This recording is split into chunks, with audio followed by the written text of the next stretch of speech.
Mbah Dim ilmune leres, dulu dari Mbah Makhrus ilmunya juga benar, Mbah Makhrus dulu dari benda ilmunya juga leres. Nah turun ke kita sedaya ilmunya tetap leres.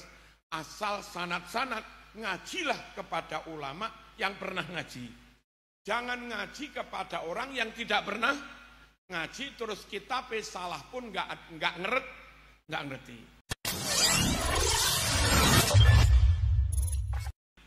Saya menambah sedikit begitu pentingnya mondok dan pondok salaf yang maknanya genep nih wau. Satu, saya mengamati berkali-kali keranten kula niku lek hataman kitab, anak-anak itu membeli kitab dari percetakan yang beda-beda. Yang tahun ini membeli dari Sasak Ampel. Sekian banyak kitab dibeli sana dari. Kapan tempo hari membelinya dari Kudus. Cetakan Kudus mana-mana. Nah, pengalaman anak-anak membeli kitab baru, tapi saya pakai kitab lawas. Itu ternyata banyak tulisan salah. Saya nggak usah menyebut yang percetakan mana. Kurang huruf, gandeng-gandeng, kadang banyak yang salah. Harus ngaji kepada Mbah Yai Salaf, itu penting sekali untuk mentashih. Kalau kitab anyar itu ada tulisan yang salah. Sekali lagi, putron jenengan tumbas kitab anyar itu enggak jamin benar. Pengalaman kula berkali-kali beli dari percetakan beda-beda, itu seringkali nulisnya salah. Nah, putron jenengan bawa kitab yang tulisannya salah, insya Allah akan aman-aman saja. Pokok ngaji di depan kiai yang kitabnya lawas. Mangke anak jenengan sing nyekel kitab enten salah ini ku kali Mbah Yai dipun elingaken kuwi hak cung duduk kho kurang rok nggonamu satunggalane. Sing cilaka niku kitabe anyar orang ngaji kepada kiai salaf diwaca-waca piyambak. Andai ada tulisan salah nggih mboten sumerep. Dari tulisan salah itu akhirnya pemaknaannya salah, pemahamannya salah, jadi paham yang salah, jadi ilmu yang salah. Maka supaya anak-anak kita tetap lurus akidahnya, tetap benar ilmunya, nyuwun sewu ngajilah ke kiai-kiai salaf. Kula wangsuli ngajilah ke kiai-kiai salaf yang piyambake dawuh piyambak kitab Wahab maknane lengkap. Bapak kula rumiyin alumni Mojosari Nganjuk. Bajuri ini lho dimaknai lengkap. Padahal sakmono telaten yakni dimaknai lengkap ora rawuh. Nah, perlu nih kita ngaji kepada Mbah Yai Sepuh. Yang Mbah Yai Sepuh niku megang kitab lawas maknane lengkap sudah ditashih dari gurunya. Barangkali kula kita anak kita beto kitab sing tulisane salah, maka ngaji di depan kiai salaf itu berkesempatan salahnya itu ditashih.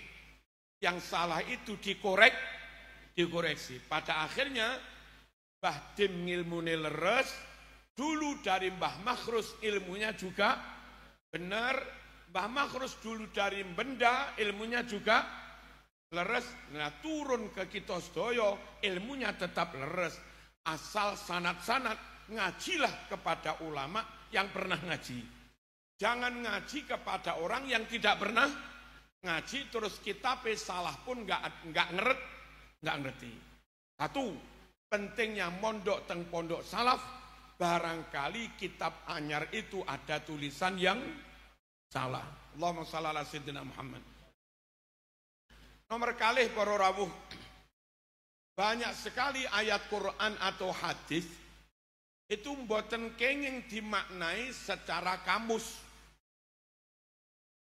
Nggak bisa disimpulkan secara kamus, harus ngaji di depan kiai yang dulu pernah angsal ilmu saking guru yang sebelumnya dan ilmu alatnya lengkap. Contohnya, wamsahu biru'usikum. Huruf jerbi niku maknane nopo? Lek cara kamus biniku maknane kelawan. Tapi ya lucu, wudu ngusapo kelawan sirah. Lesing bener ini ngusap sirah kelawan tangan. Ora kok ngusap tangan kelawan sirah. Ngusap kelawan sirah. Enggak bisa dimaknai kelawan. Ada yang menganggap baknya itu zaidah. Lalu seakan-akan wamsahu ru'usakum. Terus mereka mewajibkan harus, kalau enggak semua enggak sah katanya. Itu juga bermasalah secara nahwu. Bak itu zaidah kalau jatuh setelah kana nafi atau jatuh setelah laisa, itu baru baknya zaidah. Alaisallahu, ada laisa toh. Nanti baknya zaidah bi ahkamil hakimin. Alaisallahu bikafin abdah, ada laisa. Terus laisa bidzalamil lil abid. Binya zaidah, ada laisa atau lam yakun misalipun. Nah, wamsahu bi, ini aneh kalau binya dianggap zaidah wong enggak ada laisa. Juga enggak ada lam yakun kana nafi. Terus nyun sewu, praktek dari Rasulullah sallallahu alaihi wasallam, riwayat Imam Muslim, famasaha binasiyatihi, Sahih Muslim. Nabi wudu mengusap ubun-ubunnya, berarti enggak harus semua. Nah, Imamun Asy-Syafi'i dan dilanjut oleh masyayikh termasuk Mbah Yadim Yati ini kok ilmu alatnya lengkap, ilmunya bersanad bi maknanya ba'dun, sebagian. Secara nahwiyah ada kaidahnya bil basta'in wa ati'awid al-siqi wa mislama wa min. Ada bi itu maknanya min, sebagian. Di Quran juga ada memang bi maknanya min. Mana? Aina yasrobu bihal muqarrabun. Sumber mata air di surga bengawan lah. Yasrobu kang podo nginum biha. Apa maknanya biha? Nginum kelawan bengawan yo aneh. Nginum sekabiane banyu bengawan yo kelempoken. Lah itu yang paling pas maknanya sebagian. Nginum sebagian air bengawan. Sapa sing nginum al-muqarrabun. Nah, ngeten iki makna cilik-cilik ngeten iki. Lek mboten ngaji teng kiai gar boro rawuh apa bar nih. Buyar ilmune rusak tenan. Allahumma shalli ala sayyidina Muhammad. Nyun sewu, banyak masyayikh entah jenggoten apa tidak, tapi tidak berfatwa jenggot wajib. Andai jenggoten itu ya karena apa? Krono apa? Mungkin hobi nopo-nopo ngoten mawon. Bukan enggak meyakini itu masalah syar'i. Nopo kiai-kiai kok tidak mewajibkan jenggot padahal ada perintah loh. Al aslu fil amri lil wujub. A'ful liha wa qassu syawarib. Pelihara jenggot, potong kumis. Ada perintah. Kok kiai tidak mewajibkan? Satu, perintahnya enggak mutlak, Mas. Qarinah Yahud. Kowe kabeh kudu beda karo wong Yahudi, aja padha. Wong Yahudi dawa kumise potong jenggote, lah kowe kudu beda. Piye? Panjangkan jenggot, potong. Ternyata perintah panjang jenggot bukan perintah mutlak, tapi perintah supaya ben beda karo wong Yahudi. Lah saiki wong Yahudi malah jenggote dawa. Albert Einstein jenggote dawa. Karmak jenggote dawa, Salman Rushdie jenggote ya dawa. Iku wong Yahudi jenggote dawa. Ketika sampean ngotot jenggot harus dawa, kuwi malah padha Yahudi apa beda? Padahal perintah khalifu beda. Hari ini krono Yahudi itu jenggote ya dawa, maka panjang jenggot enggak jamin beda dengan Yahudi. Nah, al-hukmu yaduru ma'al illah. Ngeten iki para rawuh. Plus nyun sewu, kalau di misalnya pakai dalalatul iktiron. Napa dalalatul iktiron? Lafaz yang disebut dengan atof wawu, maka hukumnya sama, linier. Kalau ini sunnah, ini sunnah. Kalau ini wajib, ini juga wajib. Nah, kumis itu dalam Sahih Muslim di Ihya disebut fitrah sunnah, bukan wajib. Al-fitratu khamsun. Kesunatan itu ada 5.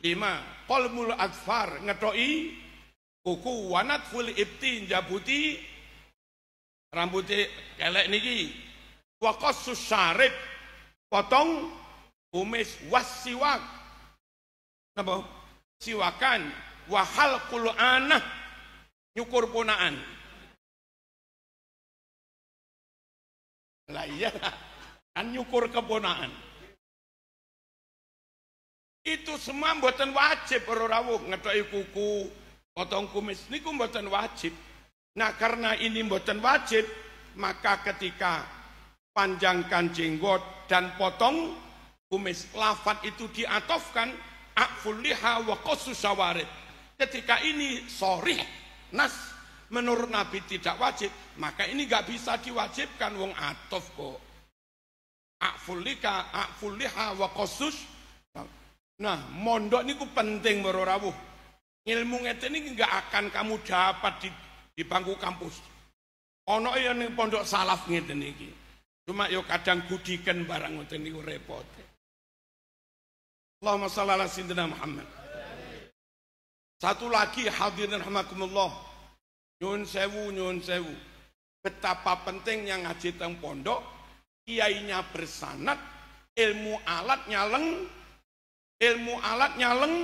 lengkap. Yang andai nyun sewu enggak ngaji di pondok bisa-bisa salah paham. Contoh, wa huwal ladzi fis samai ilahu wa fil ardi ilah.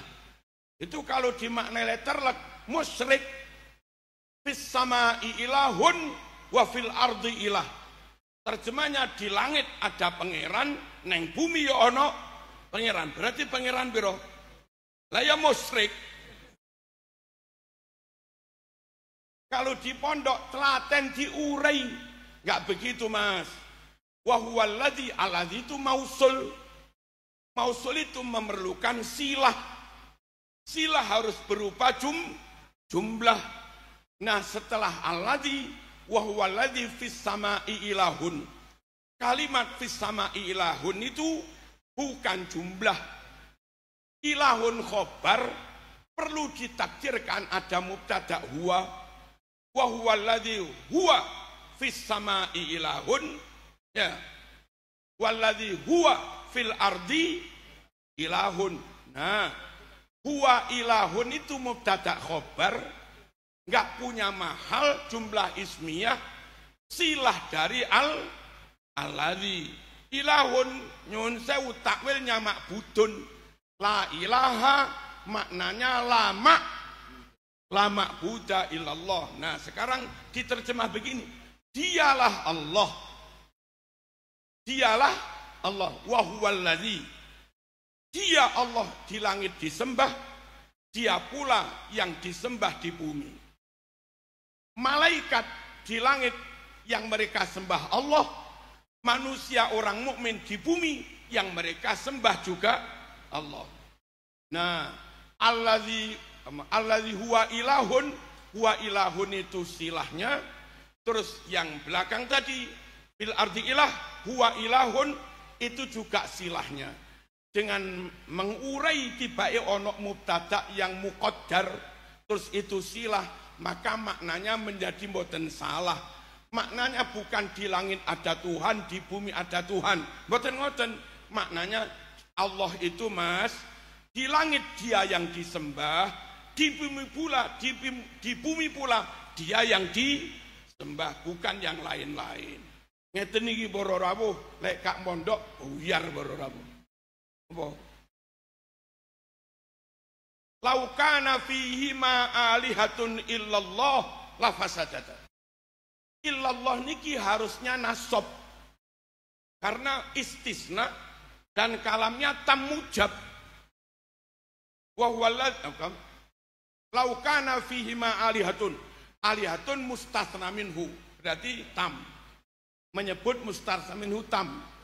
Lalu enggak ada nafi, enggak ada nahi, berarti mujab, harusnya nasab. Mastasnati lama tamamin yantasib. Isim yang diistisnai dengan ilah, kalamnya tamam, tam mujab, harusnya yantasib, dibaca nasab. Tapi ini rofa. Laukana fihi ma alihatun illallahu. Masuk Quran salah Eropa, enggak mungkin. Ternyata ada isyarat khafiyah. Ilah di sini bukan istisna, Mas. Ilah di sini bukan huruf istisna, tapi ilah ismiyah bimakna ghairu. Makanya tidak nasab. Maknanya laukana fihi ma alihatun ghairullah la fasadata. Lamun ning langit, mon langit bumi. Andai di langit di bumi ada Tuhan-Tuhan banyak selain Allah, rusak langit bumi. Supaya enggak rusak langit bumi, jangan ada Tuhan selain Allah. Yang ada hanya Allah. Benar napa mboten? Benar. Coba kita mana istisna, bubar maknanya. Laukana lamun ono iku fihi ma ing dalam langit bumi alihatun pangeran akeh ilallah kecuali Allah la fasadata, rusak langit bumi. Le ono pangeran akeh kecuali Allah, rusak. Supaya enggak rusak piye? Enggak apa-apa akeh pangeran, tapi Allah jangan dikecualikan.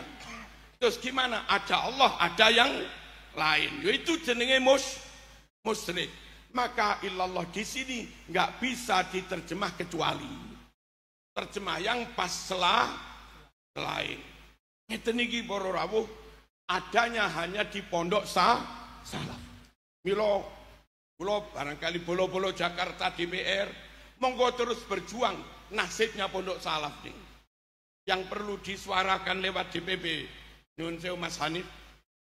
Satu, kok negara itu gak usah kakean mikir. Program pondok salaf itu langsung diakui saja. Mereka megang diniyah, lalu ulang setingkat SD, terus wusta setingkat sanawiyah, uliyah setingkat aliyah. Meskipun diniyah pondok murni, mereka rakyat Indonesia, WNI punya KTP, punya ijazah itu, daftar PNS boleh, gitu loh. Menggondang disahno. Pondok itu sudah ada sebelum NKRI ada. Kok malah jadi anak tiri, ini bagaimana ini? Wes gak usah kakean pola wes.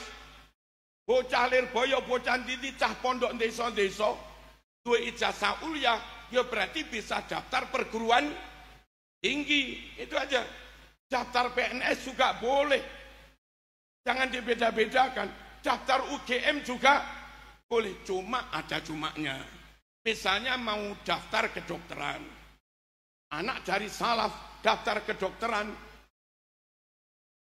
Yang dites bukan matematikanya, wong nggak pernah belajar matematika. Dites IQ-nya, dites karakternya, dites mentalnya, dites fisiknya. Oke semua, IQ-nya 130. Sangat mungkin diajak belajar kedokteran. Diterima Januari, lalu ada matrikulasi. Mulai Februari sampai Agustus, perkuliahan dimulai bendino. Materinya bahasa Inggris, matematika, IPA. Bahasa Inggris, matematika, IPA. Saya yakin anak pondok yang apal alfiah, apal maknun, apalagi juga hafal Quran, cerdas 130 lebih. 7 bulan digenjreng matematika bahasa Inggris, pasti bisa Mas. Pasti bisa. Kulo niki putra kulo teng Brawijaya IP-ne 4,00. Boten bodoh tiang pondok. Saking enggak diberi kesempatan. Dolim lho negara lek gak ndang ngesane pondok iki dolim.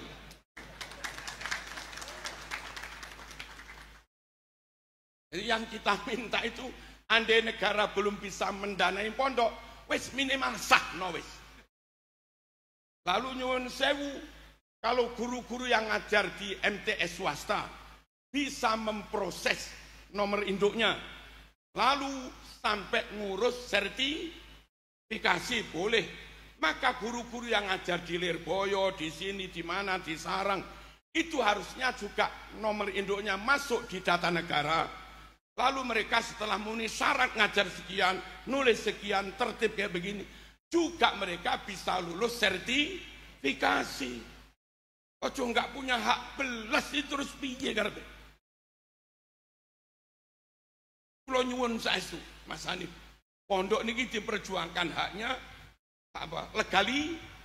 Legalitasnya terus napa niku wau? Nah, misalipun nyuwun sewu, lari pondok Lirboyo pinter, daftar tenggene semilter emas Gresik misalipun. Terima mawon pokoknya pinter.